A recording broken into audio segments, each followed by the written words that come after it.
Hello दोस्तों, live study channel में आप लोग का स्वागत है। और आज हम लोग पढ़ने वाले हैं 10th क्लास का मैथ एनसीईआरटी गणित जो होती है उनका 1.1 का 2 नंबर क्वेश्चन। इससे पहले एचसीएफ आपको बता चुके थे, जो कि हर बोर्ड एग्जाम में 10th का जो बोर्ड एग्जाम होती है उनमें हर बार पूछा जाता है एचसीएफ। और इससे पहले आपको हम एचसीएफ पढ़ा चुके हैं, यानी कि क्वेश्चन नंबर 1 पूरा करवा चुके हैं। आज हम क्वेश्चन नंबर करेंगे 2। ठीक है, तो क्वेश्चन नंबर 2 क्या कह रहा है कि दर्शाइए कि कोई भी, है ना, दर्शाइए कि कोई भी धनात्मक विषम पूर्णांक 6q प्लस 1 या 6q प्लस 3 या 6q प्लस 5 के रूप का होता है, जहां q कोई पूर्णांक है ना। सबसे पहले बात को समझिए, लैंग्वेज को समझिए क्वेश्चन का कि क्या बोल रहा है ना। दर्शाइए कि कोई भी धनात्मक विषम पूर्णांक का मतलब क्या? धनात्मक मतलब आप समझते हैं यानी कि पॉजिटिव नंबर। पॉजिटिव नंबर क्या होता है? यानी कि प्लस वाला जो संख्या होता है, +2 का बात करें या +1 का बात करें या +3 का बात करें या +4 का बात करें, ये सारा का सारा क्या है? धनात्मक पूर्णांक है। धनात्मक पूर्णांक है, लेकिन प्रश्न में क्या बोल के रखा है? धनात्मक तो होगा लेकिन विषम वाला होगा।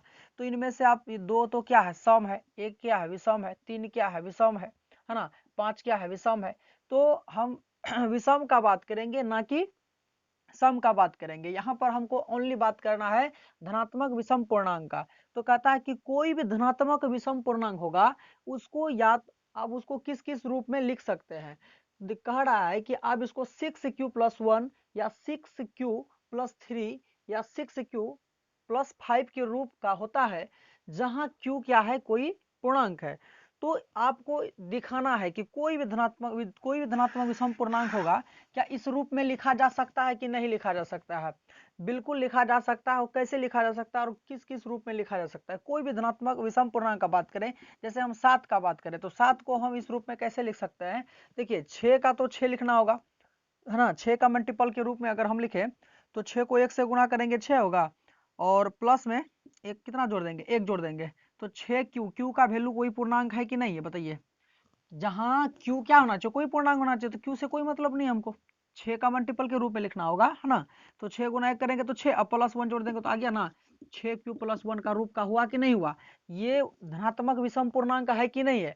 और इसको हम इस रूप में लिख दिए कि नहीं लिख दिए? उसी तरह आप किसी भी विषम पूर्णांक, धनात्मक विषम पूर्णांक का बात अगर कर रहे हैं, जैसे 9 को अगर 9 को हम लिखें तो 9 को कैसे लिख सकते हैं? 6 गुना 1 कर सकते हैं, अब प्लस में 3 ऐड कर सकते हैं, तो 6 3 9 हो गया। तो इस रूप में आ गया कि नहीं आ गया? है ना, आ गया। उसी तरह अगर 11 को आप करना चाहे तो 11 को भी लिख सकते हैं, थोड़ी यहाँ पर 3 हो जाएगा। तो 11 को आप कैसे लिख सकते हैं? 6 गुना 1 और प्लस में कितना हो जाएगा? 5, है ना। तो यहाँ पर आ जाएगा आपका 6q प्लस 5। आ गया कि नहीं? तो देखिए, कोई भी ऐसा नहीं कि हम 7 9 11 को रट के रखें, ऐसा नहीं। आप कोई भी पूर्णांक को आप बताइए जो विषम होना चाहिए और धनात्मक होना चाहिए, उसको 6 का मल्टीपल के रूप में अगर लिखते हैं तो यही लिखा जाएगा। 6q प्लस 1 का रूप होगा, या तो 6q प्लस 3 का रूप होगा, या तो 6q प्लस 5 का ही रूप होगा। ठीक है, अगर 6 का मल्टीपल के रूप में लिखते हैं तो।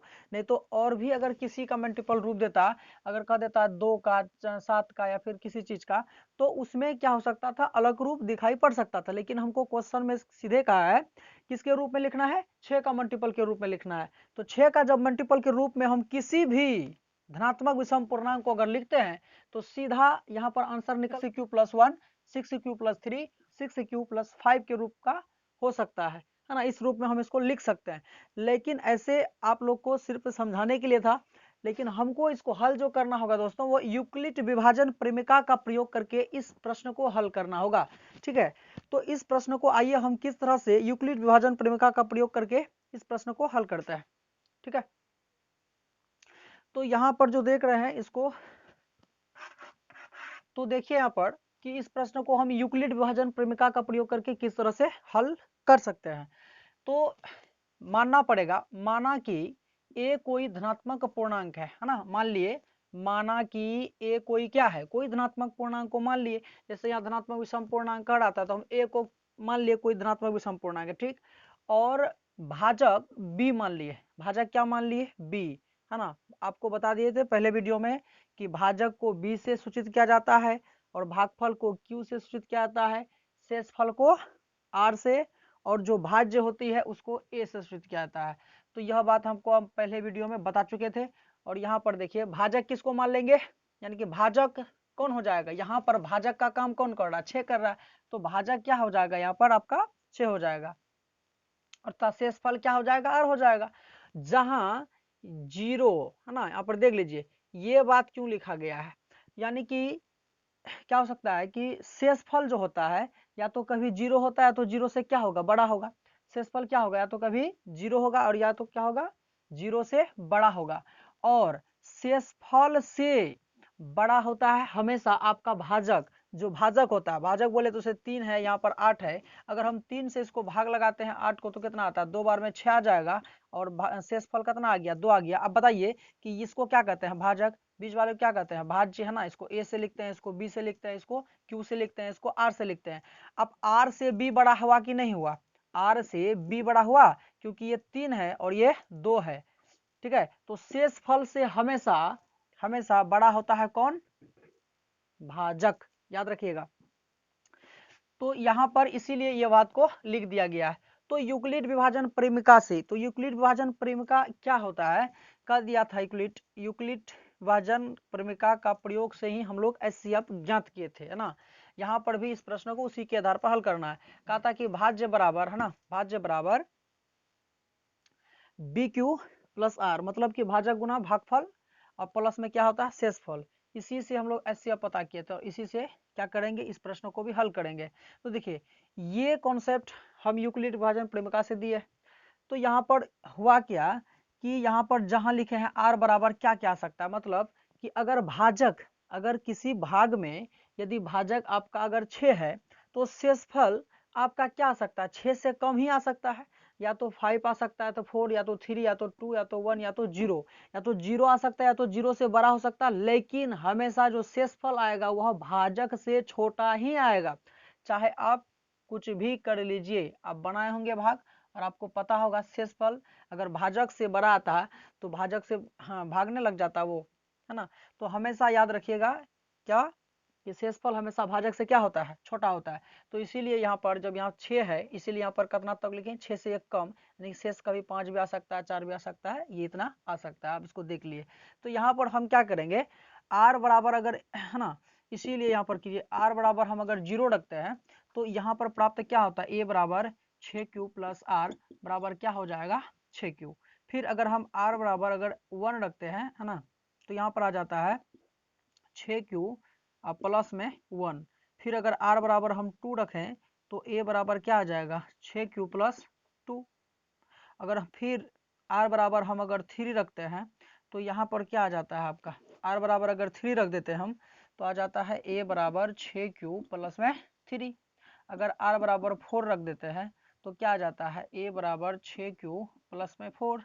और आर बराबर यदि 5 रख दें तो ए बराबर क्या हो जाएगा, 6q प्लस में 5। तो यहाँ पर आप देख सकते हैं, नोटिस कर सकते हैं यहाँ पर कि जो ये 6q है ये आपका सम धनात्मक पूर्णांक यानी कि सम संख्या है, लेकिन यह वाला जो है, ये वाला स्टेप आपका क्या है, विषम है, क्या है, विषम है। फिर ये वाला स्टेप जो है आपका, ये 2 वाला, ये क्या आ जाता है, आपका सम आ जाता है। और यहाँ यहाँ जो है ये आपका क्या है, विषम है। और फिर ये 4 है जिसका अंतिम में, ये भी क्या है आपका सम पूर्णांक में आता है। लेकिन ये 5 वाला जो, ये आपका क्या है, विषम पूर्णांक में।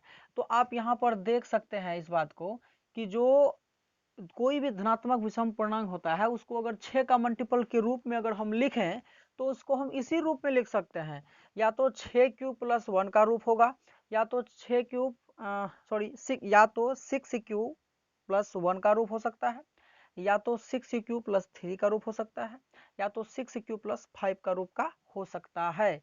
यदि हम किसी भी विषम धनात्मक पूर्णांक को 6 का मल्टीपल के रूप में दर्शाएं या तो लिखें तो इसी रूप में लिखा जा सकता है। कौन सा रूप सर, 6q प्लस 1 या 6q प्लस 1 या 6q प्लस 2 6q+2 के रूप में नहीं लिखा जाएगा, या तो 6q+1, या तो 6q+3, या तो 6q+5 के रूप का लिखा जा सकता है। तो इस बात को आप यहाँ पर ध्यान रखिए। तो हम यहाँ पर आंसर कैसे लिख सकते हैं, लिखिए अतः किसी भी धनात्मक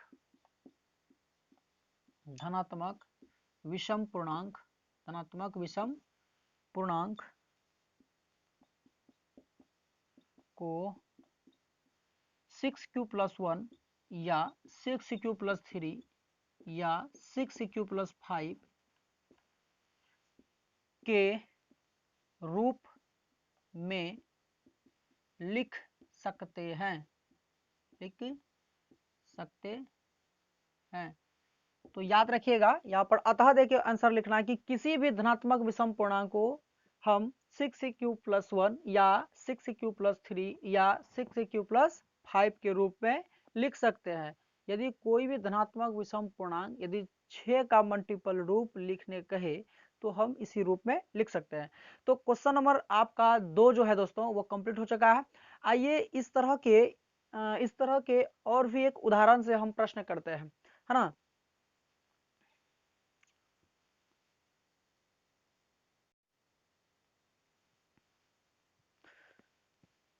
तो चलिए दोस्तों देखते हैं कि जो प्रश्न नंबर जस्ट अभी किए उसी के आधार पर सेम हूबहू उसी तरह प्रश्न है वो किस तरह से बनाया जाएगा।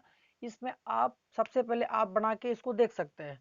अगर नहीं बनता है तो हम बना ही रहे हैं, अब इसको समझ जाएंगे, ठीक है। और भी उस टाइप के प्रश्न को अगर हल करना चाहेंगे तो इस तरह से आपको क्वेश्चन पूछ सकता है कि दर्शाइए कि कोई भी धनात्मक विषम पूर्णांक 4q या 4q+1 या 4q+3 के रूप का होता है। सेम हूबहू उसी तरह प्रश्न है और उसी तरह ही मानना है। यानी कि यहाँ पर भी कोई भी जो धनात्मक विषम पूर्णांक होगा कोई भी होगा, जैसे मान के चले कि 9 है तो 9 को हम अगर 4 का मल्टीपल के रूप में लिखते हैं तो यहाँ पर क्या लिख सकते हैं, 4 दूनी 8। अब प्लस में क्या लिख सकते हैं, कितना हो जाएगा 8 9। तो यहाँ पर इस तरह हुआ गया कि नहीं, 4q+1 का रूप हुआ कि नहीं। अगर इसी को हम 11 में लिखते हैं तो यहाँ पर क्या आ जाएगा, 4 दूना 8। और बताइए यहाँ पर 3 जोड़ सकते हैं, नहीं हो जाएगा, 8 3 11 आ गया ना इसका रूप में 4q। तो यहाँ पर उस बार भी हम क्या बोले थे कि जिसके मल्टीपल के रूप में लिखने के लिए कहेगा उन्हीं के मल्टीपल के रूप में हम लिखेंगे। तो बात आ जाता है कि किस रूप में हम उसको व्यक्त कर सकते हैं। अगर हमको 4 के मल्टीपल के रूप में लिखने के लिए कहा तो हमने लिख के देखा तो या तो इस रूप में लिखा जा सकता है या तो इस रूप में लिखा जा सकता है। कोई भी और भी, जैसे कि विषम पूर्णांक, ये भी 27 को अगर बात करें, अगर हम 27 का बात करें, ये भी आपका क्या है, धनात्मक है और विषम पूर्णांक है। तो इसको भी अगर हम 4 का मल्टीपल के रूप में लिखना चाहे तो कितना आ सकता है, 100 का कितना हो जाएगा 24। तो 4 गुना अगर 6 करें तो 24, और 24 में अगर जोड़ दें 3, तो बताइए कि यहाँ पर 3 है तो ये 4q+3 के रूप का हुआ कि नहीं हुआ। तो हम जब भी देखते हैं कि जो धनात्मक विषम पूर्णांक है तो जब भी उनके हम 4 का मल्टीपल के रूप में लिखते हैं या तो 4q+1 का रूप आता है या तो 4q+3 का रूप आता है। तो यहाँ तो बात पता चल ही गया। तो हम किसी भी विषम धनात्मक पूर्णांक को अगर 4 का मल्टीपल के रूप में लिखना चाहे तो इस दोनों रूप में ही लिख सकते हैं। लेकिन इसको किस तरह से दिखाना होगा, हमको किस तरह से दिखाना होगा, यूक्लिड विभाजन परिमिका का प्रयोग करके दिखाना होगा। इसीलिए इसको हम ठीक है। तो इसको पहले क्या कर दें, तो चलिए इसको हम क्लीन करके तब बनाते हैं। तो यहाँ पर करना क्या है, यहाँ पर क्या हो जाएगा 4, सॉरी यहाँ पर क्या आ जाएगा आपका 4 आ जाएगा 4q, और यहाँ पर 3 तक ही आएगा, ठीक है। माना कि ए कोई धनात्मक पूर्णांक है, जैसे पिछला क्वेश्चन में था सेम हो वो उसी तरह लिखा जाएगा। और भाजक क्या हो जाएगा 4 हो जाएगा, उस समय क्या था 6 था, ठीक है। और शेषफल क्या हो जाएगा r हो जाएगा। तो यूक्लिड विभाजन परिमिका से हम क्या लिखेंगे, a बराबर 4q+r, जहां r का जो शेषफल जो है अगर हम 4 से किसी संख्या को भाग लगाए तो शेषफल क्या आ सकता है, 4 से छोटा ही आ सकता है, 3 2 1 0 ये आ सकता है। तो हम यहाँ पर लिख दिए। तो आप यहाँ पर मान रख के देख सकते हैं ना। अगर सबसे पहले अगर मान के चलिए अब r बराबर 0 रख देते हैं तो क्या आ सकता है, ए का वैल्यू ए बराबर 4q प्लस 0, तो यहाँ आ जाएगा आपका 4q। ठीक है, फिर अगर r बराबर अगर 1 रखते हैं तो आ जाएगा आपका ए बराबर ए बराबर क्या आ जाएगा 4q प्लस 1। यदि फिर r बराबर अब क्या रख देते हैं 2 रख देते हैं तो ए बराबर आपका आ जाएगा 4q प्लस 2, है ना, ये आएगा। और यदि r बराबर अब क्या रख देते हैं 3 रख देते हैं तो यहाँ पर आ सकता है आपका ए बराबर 4q प्लस 3। तो आप नोट कीजिए कि यहाँ जो सिर्फ यहाँ क्या आ गया 4q आ गया, ये आपका क्या है सम संख्या है। और ये भी आपका यहाँ पर जो है ये लास्ट में 2 वाला ये भी आपका क्या है सम धनात्मक पूर्णांक में आएगा। और यहाँ पर मात्र विषम धनात्मक पूर्णांक का बात करें ये स्टेप आया और आपका ये स्टेप आया। तो आप देख सकते हैं कि जो 4 के मल्टीपल के रूप में किसी भी धनात्मक विषम पूर्णांक को अगर लिखा जाएगा तो इस रूप में ही वह लिखा जा सकता है 4q प्लस 1 और 4q प्लस 3 के रूप में। तो यहाँ पर लिख दीजिए अतः तो किसी भी विषम धनात्मक पूर्णांक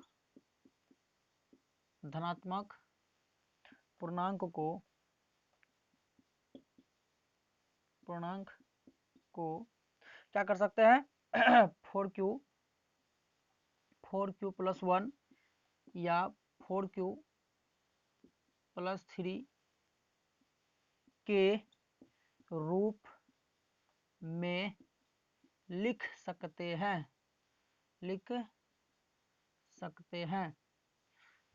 ठीक, आप इस तरह का प्रश्न समझ गए होंगे। ठीक है, और अगर नहीं समझे हैं तो फिर से ये वीडियो को आप देखिए, जाके रिपीट करके देखिए इस वीडियो को थोड़ा सा हम लॉन्ग इसीलिए कर दिए हैं क्योंकि जो क्वेश्चन है ना आपको डायरेक्ट हम बता देंगे तो आप समझ जाएंगे, रट्टा मार के सीख लीजिएगा। लेकिन थोड़ा सा डिस्कस कर दिए ताकि आपका माइंड में प्रश्न बढ़ जाए। और एक बात, जो सही पढ़ाई होता है ना, जो सही पढ़ाई होता है वो जल्दी आपका दिमाग में थोड़ा सा क्या होगा कि लेट से बैठेगा, लेकिन वो बैठ जाएगा आपका दिमाग में, ये पक्का है। लेकिन आप जो शॉर्ट में तुरंत ही सीख जाते हैं वो उसमें बहुत सारी बात क्या छोड़ दिया जाता है, अधूरा छोड़ दिया जाता है, और जिसकी वजह से आपको रट्टा मार के उसको सीखना पड़ता है। ठीक है, लेकिन बेसिकली इस तरह से अगर आप पढ़ेंगे प्रश्न को तो बिल्कुल समझ आएंगे, बिल्कुल समझ आएंगे, नहीं आने का कोई सवाल ही नहीं होता है। तो ठीक है दोस्तों, अगर आपको प्रश्न समझ में आता है तो वीडियो को लाइक करें, शेयर करें, और चैनल में नए हैं तो इस चैनल को सब्सक्राइब कर लें। वीडियो देखने के लिए थैंक यू।